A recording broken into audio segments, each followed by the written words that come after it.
Assalamualaikum warahmatullahi wabarakatuh. Waalaikumsalam warahmatullahi wabarakatuh.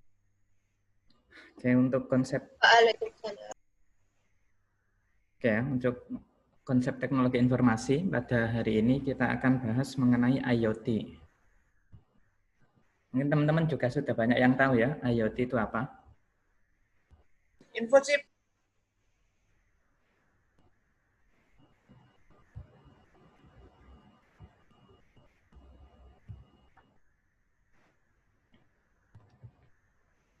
Oke, ada yang sudah tahu IoT itu apa?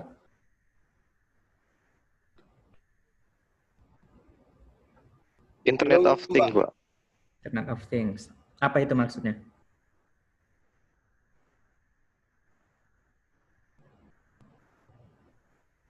Ya, maksudnya apa?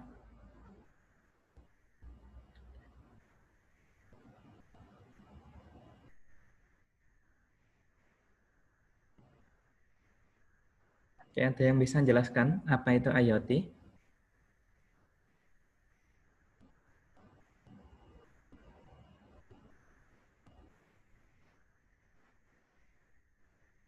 Oke, tidak ada yang bisa ya?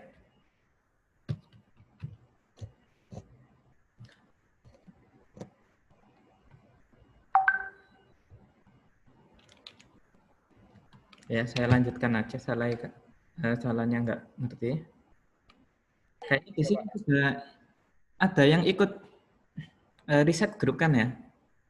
Masa nggak paham juga? Apa itu IoT?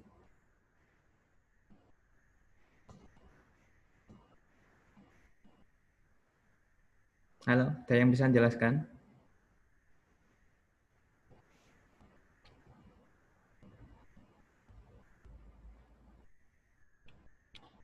TikTok.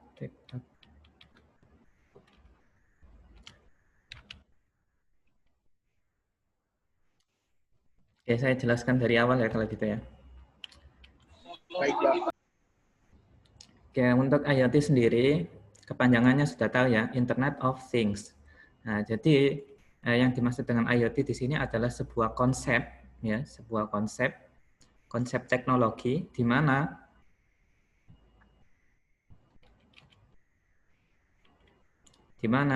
teknologi tersebut nanti tujuannya adalah mengkoneksikan segala sesuatu itu bisa dikoneksikan ke internet atau melalui sebuah internet. Nah, kemudian di sini ada WSN. Ya, apa perbedaannya IoT sama WSN? Nah, kalau WSN sendiri itu kepanjangannya adalah Wireless Sensor Network. Ya, jadi kalau kita berbicara WSN, ini adalah kita berbicara sebuah konsep jaringannya. Ya, kalau IoT ini adalah konsep teknologi, ya, konsep teknologinya, di mana konsep teknologi yang diusulkan itu adalah dia bertujuan untuk menyambungkan segala sesuatu itu melalui internet. Nah, kalau WSN, Wireless Sensor Network, nah ini adalah konsep sebuah jaringan, ya, Wireless Sensor Network, konsep sebuah jaringan yang membahas mengenai bagaimana sensor-sensor itu bisa saling terhubung melalui sebuah jaringan. Ya. Jaringan apa? Jaringan wireless, jaringan tanpa kabel. Nah, jaringan tanpa kabel ini bisa melalui Bluetooth, infrared, kemudian Wi-Fi, terus WiMAX, dan lain sebagainya. Oke. Sampai di sini agak paham ya, melalui apa itu konsep IoT sama WSN. Nah, sebenarnya untuk PPT ini saya buat ketika dulu ya, bootcamp. Bootcamp ini adalah sebuah workshop yang ditujukan ya kepada mahasiswa S2 yang mengerjakan sebuah tesis untuk disampaikan kepada khalayak ramai. Nah, jadi pesertanya bootcamp ini bebas, ya, bisa berasal dari mahasiswa PEN sendiri, bisa berasal dari dosen, bisa berasal dari mahasiswa umum yang lain juga boleh ikut. Ya, jadi bootcamp ini maksudnya adalah sebuah workshop yang ditujukan untuk mahasiswa S2 yang sedang mengerjakan tesis untuk menyampaikan hasil tesisnya kepada khalayak ramai. Ya, jadi ini pengetahuan juga buat sampean. Jadi nanti kalau misal lanjut S2, nah nanti sampean pasti disuruh menyampaikan sebuah workshop. Ya. Nanti pesertanya pasti berasal dari mana saja. Bisa dari kampus lain, bisa dari dosen sendiri, bisa dari mahasiswa PENS itu sendiri. Nah, kemudian di sini ada ini ya EWSN Research Group. Nah, jadi EWSN Research Group ini adalah sebuah kelompok riset, ya, sebuah kelompok riset di PENS yang membahas mengenai ini wireless sensor network, ya, research group. Nah, jadi menurut saya ketika sampean ikut research group seperti ini, nanti bakal mendapatkan pengetahuan yang banyak ya. Kemudian pengalaman juga, kemudian relasi. Nah, ketika sampean ikut research group, salah satu poin yang paling berguna adalah relasi ya. Ketika sampean banyak relasi, nah otomatis nanti ketika sampean lulus kuliah, nah itu lebih enak. Ketika sampean ada permasalahan bisa saling bertanya. Atau ketika mengerjakan tesis atau skripsi, kalau tidak bisa saling bertanya di research group-nya. Ya. Jadi itu adalah salah satu keuntungan dari mengikuti research group. Ya, jadi ini PPT yang saya bikin waktu dulu. Untuk judul ini, Enhance Pegasus Using Dynamic Programming for Data Gathering in Wireless Sensor Network. Ini adalah judul tesis saya waktu S2. Nah, jadi judul tesis ini isinya adalah membahas mengenai algoritma routing protokol. Mungkin di sini sampean belum mengerti ya apa itu routing protokol. Atau barangkali sudah ada yang tahu ya, alhamdulillah, mungkin agak paham ya memahami judul ini. Nah, jadi Enhance Pegasus Using Dynamic Programming for Data Gathering in Wireless Sensor Network. Enhance ini untuk meningkatkan ya, meningkatkan performa atau meningkatkan akurasinya. Nah, apa yang ditingkatkan? Nah, di sini adalah Pegasus. Pegasus itu apa? Nah, Pegasus ini adalah algoritma routing protokol. Nah, routing protokol sendiri itu apa? Nah, routing protokol itu adalah teknik untuk mencari sebuah rute, ya. Teknik untuk mencari sebuah rute pada sebuah jaringan. Jadi ketika sampean mengirimkan data,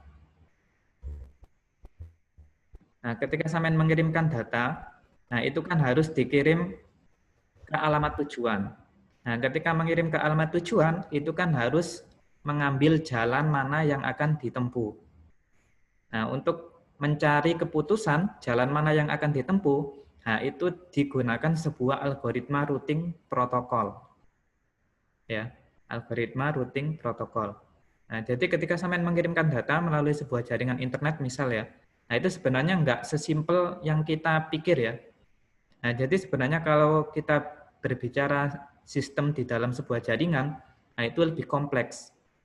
Jadi di dalam sebuah jaringan itu nanti dia harus mencari rute mana yang akan dilalui. Nah, untuk mencari rute ini dibutuhkan sebuah algoritma routing protokol. Nah, algoritma routing protokol ini kalau di dalam jaringan internet itu sebenarnya ada banyak ya. Ada EIGRP, ada RIP, ada BGP, IGRP, dan lain sebagainya. Nah, itu adalah algoritma routing protokol di dalam sebuah jaringan internet.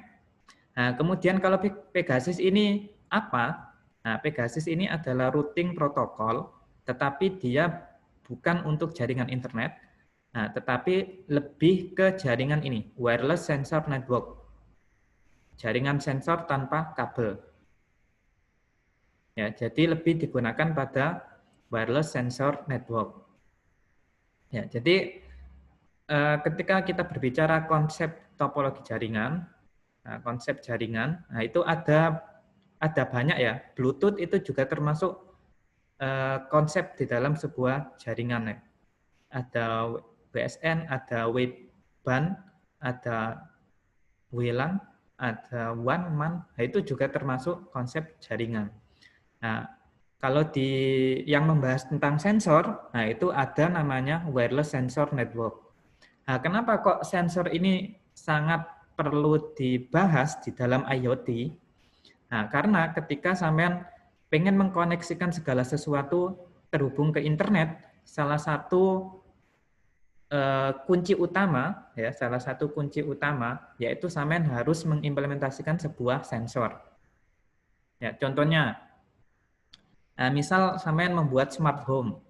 Smart home ini adalah salah satu aplikasi dari Internet of Things ya. Jadi salah satu aplikasi dari Internet of Things adalah smart home. Nah, misal ketika sampean membuka pintu ya, ketika membuka pintu sampean pengen pintunya itu otomatis ya. Misal seperti itu ya. Nah, ketika sampean mau membuat pintu otomatis, hal yang sangat dibutuhkan adalah sebuah sensor. Ya.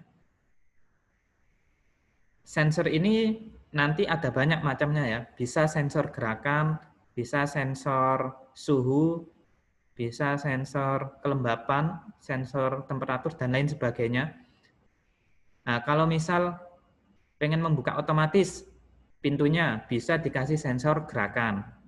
Ya. Jadi ketika ada seseorang yang lewat dan bisa dideteksi oleh sensor itu, nanti pintunya langsung otomatis terbuka. Ya. Nah, jadi makanya di sini sensor itu sangat perlu dibahas ketika sampean mau menerapkan Internet of Things. Nah, kenapa kok Internet of Things ini perlu dibahas? Nah, karena pada saat ini, ya di zaman sekarang ya, di zaman revolusi industri 4.0, nah, jadi revolusi industri itu ada banyak tingkatannya. Jadi mulai dari revolusi industri 1 sampai revolusi industri 4. Nah, jadi ini nanti buat tugas ya. Sampean cari pembahasan mengenai apa itu revolusi industri 1 sampai revolusi industri 4. Nah, kemudian apa itu pertama itu ya. Yang pertama dibahas revolusi industri mulai 1 sampai 4. Kemudian yang kedua yaitu sampean cari paper yang membahas tentang internet, aplikasi Internet of Things. Bisa membahas mengenai smart home, bisa membahas mengenai smart city, atau yang lainnya. Nah, jadi tugasnya ada 2, membahas paper yang berkaitan dengan IoT, sama yang kedua yaitu membahas revolusi industri. Ya, sampai sini ada yang pengen ditanyakan? Silakan.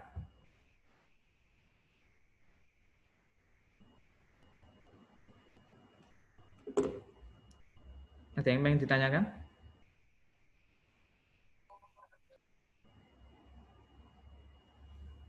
Itu nanti pengumpulannya jadi satu, tak, Pak? Ya, dijadikan satu saja. Jadi halaman pertama membahas mengenai revolusi industri, kemudian halaman yang selanjutnya membahas mengenai jurnal rangkuman ya, resume dari jurnal yang sampean pilih. Baik, Pak. Terima kasih. Oke. Oke ya, cukup jelas ya tugasnya ya. Oke, untuk judulnya ini ada yang perlu didiskusikan. Nah, di sini ada dynamic programming. Sudah tahu dynamic programming?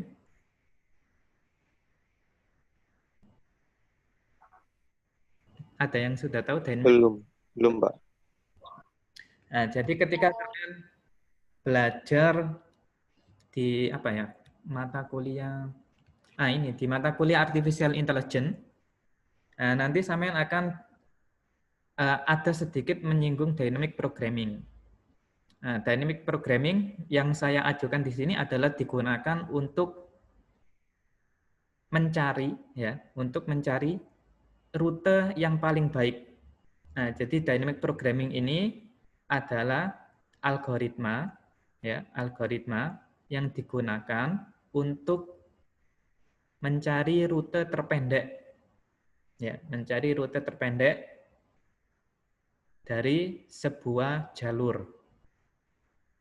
Nanti sampean ada banyak ya sebenarnya untuk mencari rute itu ada banyak, mulai dari algoritma Dijkstra, kemudian algoritma hill climbing, kemudian algoritma ini dynamic programming dan lain sebagainya. Nah, sebenarnya ada banyak algoritma yang digunakan untuk mencari rute terpendek. Nah, di sini saya menggunakan dynamic programming untuk meningkatkan performa dari protokol Pegasus. Ya, kalau Pegasus ini algoritma untuk routing protokol. Kalau dynamic programming ini adalah algoritma untuk mencari path atau rute terpendek. Ya. Kemudian for data gathering, jadi digunakan untuk pengumpulan data sensor. Ya. Untuk pengumpulan data sensor di dalam jaringan sensor wireless ini ya, di dalam wireless sensor network. Ya, jadi kalau kita simpulkan, judul tesisnya ini adalah untuk meningkatkan ini protokol Pegasus, ya, protokol Pegasus dengan menggunakan algoritma dynamic programming untuk pengumpulan data di dalam wireless sensor network. Nah, kalau D3 mungkin nggak terlalu membahas algoritma yang banyak ya. Mungkin nanti kalau sampean D4 banyak algoritma-algoritma yang akan sampean pelajari, mulai dari dynamic programming, hill climbing, kemudian apalagi ya? Ada banyak ya, algoritma di AI itu ada banyak sekali. Nah, nanti sampean akan dipelajari semuanya di situ. Nah, nanti baru bisa diaplikasikan ke studi kasus tertentu. Ya, misal dynamic programming ini saya implementasikan di studi kasus untuk meningkatkan protokol Pegasus.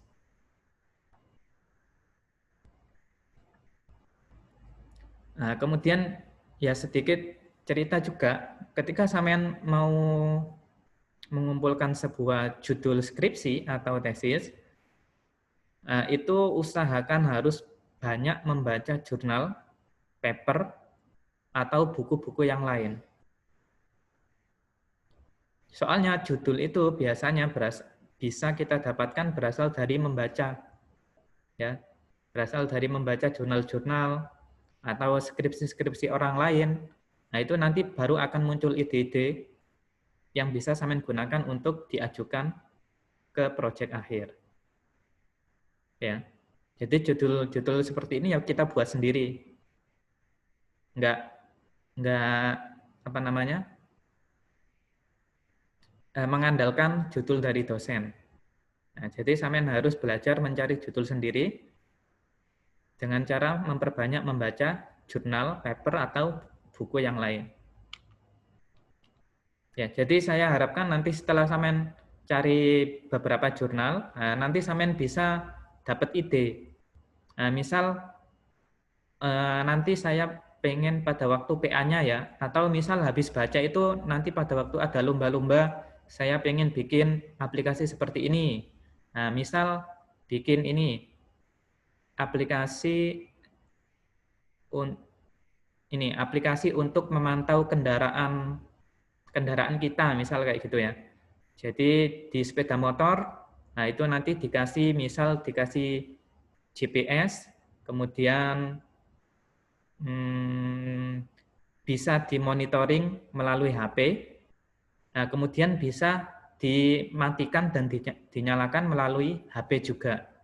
Nah itu termasuk salah satu penerapan dari IoT. Ya, barangkali nanti sampean dapat paper seperti itu, nah itu nanti bisa digunakan. Misal nanti buat PA, buat lomba atau yang lain. Ya, jadi coba cari ide-ide yang membahas tentang IoT. Ya, jadi implementasinya ada banyak. Jadi intinya kalau kita berbicara IoT itu segala sesuatu pengennya bisa dimonitoring gitu ya. Bisa kita monitoring melalui internet dengan cara memanfaatkan beberapa sensor atau modul-modul yang lain. Ya, jadi kita harus sudah punya pemikiran untuk maju. Kalau sampean lihat di film-film ada smart home, ada smart city dan lain sebagainya. Kalau sampean nonton startup, nah itu ada dia membuat mobil otomatis kan ya. Nah, itu juga termasuk penerapan dari IoT. Nah, jadi kita berpikirnya jangan tradisional ya. Jangan terbatas hanya yang kita tahu di Indonesia, tetapi kita juga harus melihat berita-berita di luar negeri. Dia sudah membuat alat-alat yang begitu hebat ya, robot-robot. Nah, kita juga harus bisa ya. Apalagi sampean anak IT. Nah, anak IT itu nanti penerapannya bisa di segala bidang. Ya, bisa di segala bidang. Nah, meskipun saya anak IT, ya harus paham juga dasar-dasar dari hardware.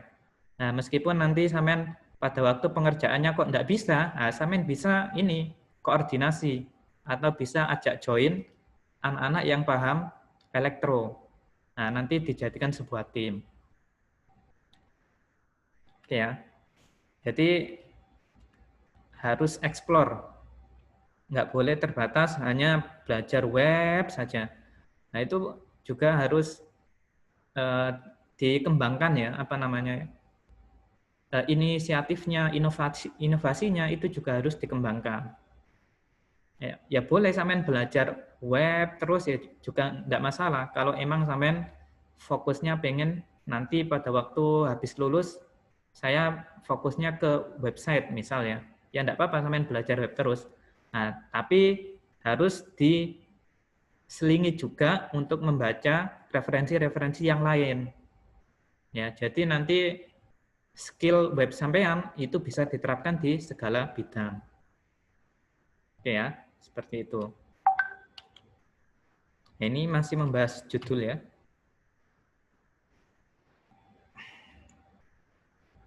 Oke, ini tentang tesis saya, jadi tidak perlu saya jelaskan secara detail. Jadi saya jelaskan yang berkaitan dengan IoT-nya.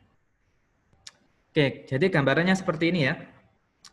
Di sini ada IoT, nah, kemudian di dalam IoT itu nanti sampean akan bertemu dengan konsep big data. Ya, big data. Nah, kenapa kok kita bertemu big data? Nah, karena ketika kita mengkoneksikan segala sesuatu itu ke internet, nah, maka otomatis data yang ada di internet itu sangat membludak, ya, sangat banyak sekali. Nah, jadi gimana kita memproses atau mengolah data yang begitu banyak yang ada di internet? Nah, itu kita harus punya sebuah konsep atau punya sebuah strategi. Nah, di sini nanti sampean harus belajar mengenai big data. Jadi big data ini fungsinya untuk mengolah data yang begitu banyak yang ada di internet. Ya, 10 menit lagi waktunya sudah habis. Ya, jadi ketika sampean berbicara IoT, maka sampean harus belajar juga mengenai big data karena ini juga sangat berhubungan. Nah, meskipun kalau simple itu enggak terlalu ini ya, kalau big datanya enggak terlalu digunakan. Nah, tetapi kalau sudah dikoordinasi, sudah diintegrasi, nah, maka datanya ini sangat banyak. Mulai dari misal ini implementasi di industri, di rumah, kamera, rumah sakit, pembangkit energi, web, dan lain sebagainya, ini dijadikan satu, datanya di dalam sebuah cloud, nah, maka pasti datanya itu sangat banyak. Ya. Nah, kemudian WSN ini letaknya di mana? Nah, jadi WSN ini adalah letaknya di dalam IoT. Nah, jadi WSN ini adalah salah satu cara implementasinya gitu ya. Misal di sini ada banyak sensor. Nah, sensor-sensor ini dia melakukan sensing, misal untuk mengambil data data pengukuran suhu di Kota Lamongan misal ya. Nah, jadi sensornya diletakkan di berbagai tempat, misal di setiap lampu merah gitu ya. Nah, itu nanti kemudian datanya akan dikirim ke internet melalui sebuah gateway. Nah, kemudian data yang ada di internet itu nanti bisa diakses melalui sebuah mobile, smartphone, atau komputer. Ya, jadi ini konsep WSN, Wireless Sensor Network. Jadi jaringan sensor tanpa kabel. Jadi gimana caranya sensor-sensor itu bisa mengirimkan data ke yang lain, kemudian dia dikirimkan ke internet atau ke cloud. Ya, jadi sensor ini bisa mengirimkan data ya, bisa mengirimkan data ke sensor yang lain. Nah, kemudian dia dikumpulkan datanya. Nah, misal sensor ini mau mengumpulkan atau mau mengirimkan data ke gateway. Nah, ini kan jaraknya jauh ya. Jaraknya jauh. Nah, jadi sensor ini bisa mengirimkan data ke tetangganya. Kemudian tetangganya ini mengirimkan data ke tetangganya lagi. Nah, sampai dia mengirimkan data ke gateway-nya. Nah, jadi di sini untuk mencari rute terpendek, ya, untuk mencari rute terpendek, untuk mengirimkan data ke gateway, nah ini butuh sebuah protokol atau algoritma routing protokol. Nah, yang tadi yang saya bahas salah satunya adalah Pegasus, ya. Ya, jadi implementasinya, nah WSN ini adalah implementasi kecil ya di dalam konsep IoT. Nah, kumpulan dari banyak WSN, nah inilah yang dinamakan nanti Internet of Things. Jadi segala sesuatu bisa terhubung ke internet. Ya, sampai sini ada yang pengen ditanyakan?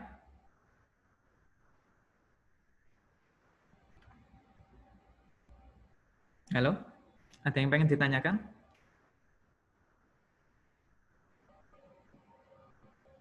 Tidak ada? Baik, tidak, Pak. Oke.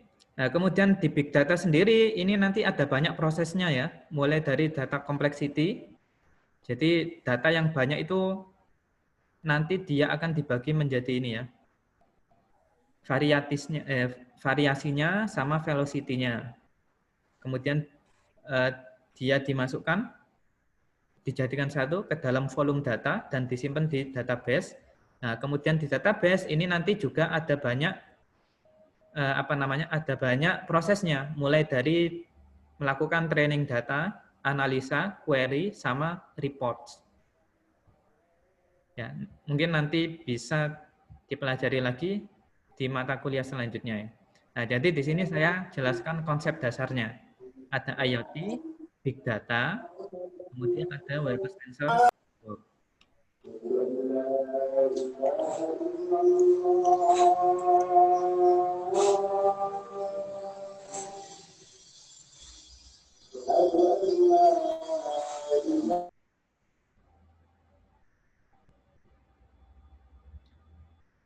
Ya, jadi di sini implementasi dari IoT.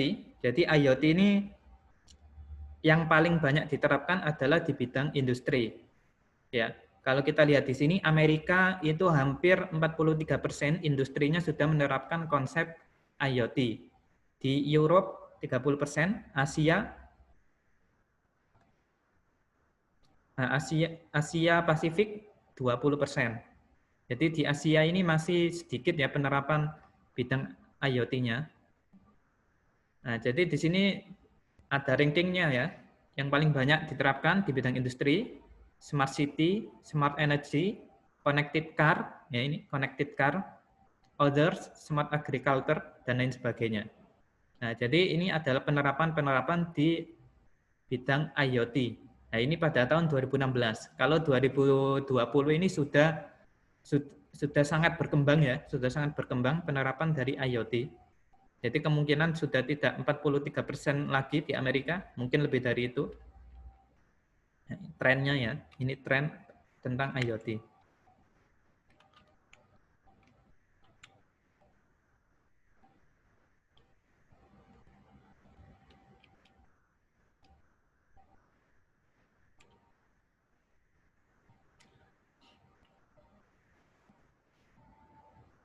Oke, kemudian ketika sampean berbicara mengenai wireless sensor network, topik-topik apa nanti yang bisa sampean teliti, ya, yang bisa sampean teliti. Nah, ini sudah saya bagi ya, sudah saya bagi menjadi beberapa tema atau divisi yang bisa sampean jadikan sebagai judul skripsi atau tesis kalau emang mengambil wireless sensor network. Nah, salah satu yang secara umum kebanyakan judul-judul yang membahas wireless sensor network itu adalah dia membahas mengenai konsumsi energi. Jadi gimana cara menghemat sebuah energi di dalam wireless sensor network. Nah, kenapa kok perlu dihemat? Nah, karena WSN atau sensor-sensor itu biasanya dia power supply-nya ya atau sumber energinya itu berasal dari baterai. Nah, ketika kita menggunakan baterai, nah otomatis kan ada masa aktifnya gitu ya. Nah, nggak bisa selamanya. Nah, jadi banyak yang membuat ide untuk mengusulkan gimana cara menghemat sebuah energi di dalam wireless sensor network. Nah, misal ini ya, topiknya bisa melalui radio optimization, atau bisa dari data reduction, jadi pengurangan datanya. Jadi gimana nanti datanya tetap bisa terkirim, tetapi size datanya itu diperkecil, gitu ya. Nah, itu bisa dijadikan sebuah judul skripsi sendiri ya. Kemudian sleep atau wake up schemes. Nah, jadi ketika sampean membahas tentang sensor, nah sensor itu dia akan melakukan sensing data. Sensing data itu maksudnya mengambil data. Misal sensor suhu ya digunakan untuk mengambil data tentang suhu. Ya. Untuk pengambilan data di dalam sensor itu biasanya dilakukan secara real time. Jadi maksudnya itu tidak mengambil data terus-menerus gitu enggak, tapi dia ada delay-nya. Nah, delay-nya ini kita namakan sebagai sleep atau wake up scheme. Nah, jadi kapan sensor itu mengambil data dan kapan sensor itu idle atau tidak mengambil data. Nah, untuk mengatur seperti ini, nah ini juga butuh sebuah trik atau strategi. Nah, strateginya sampean yang sampean usulkan, nah itu nanti bisa dibuat sebuah judul skripsi atau tesis atau bisa juga disertasi. Nah, kemudian topik yang lain ada energi efisiensi routing. Nah, ini yang saya ambil ya. Jadi gimana cara mencari rute untuk menghemat efisiensi energi. Kemudian yang terakhir yaitu baterai replacement. Gimana cara mengganti baterainya. Nah, biasanya ada energi harvesting.